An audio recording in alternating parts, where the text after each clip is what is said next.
Hello everyone, so today we are talking about dairy, and is dairy something that we should be including in our diets, and if it is, what kind of dairy and how should we prepare it?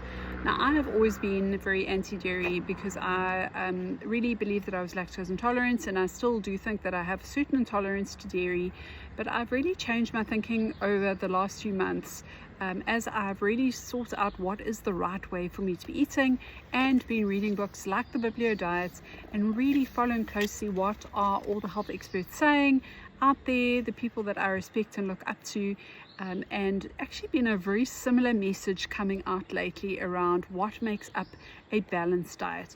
With a lot of people who are doing carnivore and feeling amazing benefits from that. A lot of the reason for that though is because they're cutting out anything that could cause any inflammation in the body. So eating certain vegetables can be very tough on the digestive system and cause a flare up, so they've cut out all of that. Eating certain fruits could spike your blood sugar, and they've cut out all of that. Eating certain nuts and seeds can cause flare-ups if not prepared in the right way. Those are gone, and so you really are left with meat, which is not something that necessarily causes an inflammation in the body, and then saying, wow, it's healed all of my conditions. But some of these other foods are really giving us the phytonutrients and the polyphenols and things like that that are really going to ramp up our health and keep us well for the long term. And so we want to be balancing this out. If you really are at your wit's end and feeling like I can't eat anything or I just don't feel well, going carnivore for a certain period actually can make you feel better and really improve your health, give you a bit more energy if done in the right way, and actually give you the confidence now to start exploring other things. But you need to then add the other things back and balance it out in order to be getting all of the nutrients as God intended for us. Now, dairy is something that can be very controversial. It can be very inflammatory, can be very mucus producing.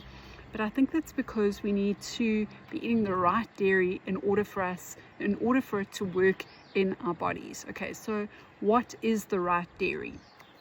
Firstly, we want to be looking at dairy from A2 cattle and not A1. So that really refers to the casein protein that makes up that dairy. A2 are your ancient strains of dairy and similar to mother's milk or human milk.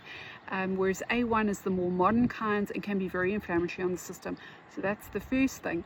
Second thing is dairy that's over processed, highly pasteurized, skimmed, low fat, all of those things, has had work done on it, is going to be more inflammatory than a raw dairy that is full of natural probiotics and healing elements.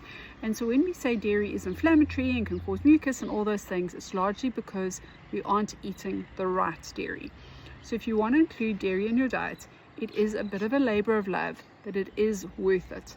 Again, find a local farmer or someone who is doing organic orders to your door that is going to be able to provide raw A2 dairy. Now, if you're worried about raw milk, it actually is one of the safest things to consume. It naturally is full of probiotics, and in order to supply raw milk, these farmers have to follow a lot of protocols, and it's actually a better, healthier, cleaner process than some of the other dairy farmers, from what I have heard and read and studied. So we want to be looking for a raw A2 dairy, and then what I do is I ferment that dairy. So I get raw dairy once a week and I use my instant pot, and you can use probiotic capsules, or you can actually buy yogurt starters online and you can make your own yogurt. I then strain that. So Josh, my son, loves yogurt, so we make yogurt for him, strain it because he likes it thick. It splits out the curds and the whey, so the curds become the yogurt and the whey is then the clear protein portion that is the liquid that's left behind, and that would be spray dried and then become whey powder, but this would be the liquid form. I then keep that in the fridge and I use that for fermenting other things, because that is now full of these natural probiotics, especially after it's been fermented. I then buy raw A2 cream, and I add some of the whey to that. I mix it up, I let that sit on a shelf for a day or two, and then that makes it like a creme fraiche. I don't heat it up, I just do it at room temperature, so I'm maintaining that raw standard. And then I use that every day. Largely, it's probably one of the largest things I eat, one of the things I eat the most of at the moment. Amazingly enough, even though I've been lactose intolerant for a long time and felt that dairy can be inflammatory for me. I don't find that the cream or butter does that to me. Still, if I eat raw yogurt, even produced the right way, it can flare me up in my sinuses, but the cream doesn't do that. So you need to explore what is going to work for you. For a lot of people, if you prepare dairy in the right way, you might have felt that you're intolerant, and you actually might not be when you do it in the right way. So those are things you can try, and there are lots of resources online. Once you have that milk and that cream, you can make your own cheeses. We make our own creme fraiche. You can make your own cottage cheese, all of those kinds of things. It's quite exciting, and when you do it yourself and in the right way, you know that you are producing the best quality product, and it has no other rubbish in it. It is pure goodness. The other thing that I wanted to say is goat and sheep milk is also naturally A2 and far less intolerant, and often a lot less done to it. So if you can find goat cheese, sheep cheese, goat's yogurt, sheep yogurt, the raw milk, those are going to be really the closest thing to human milk. And really, if you are finding even cow's milk A2 is not working for you, you might want to try goat or sheep milk, but again, it must be raw from a reputable source. And why don't you try that? Again, you can make yogurt out of it. We know that goat's milk can be quite strong, so it's not for everyone. Sheep's milk is more tolerable. Often you'll find a blend of the two. Or to even do a feta cheese that is a goat and sheep blend that I actually really enjoy, so I do buy that from them. It is not raw, but it is still a good enough product that now and again when I have a bit of that cheese, at least that's the one that I'll use.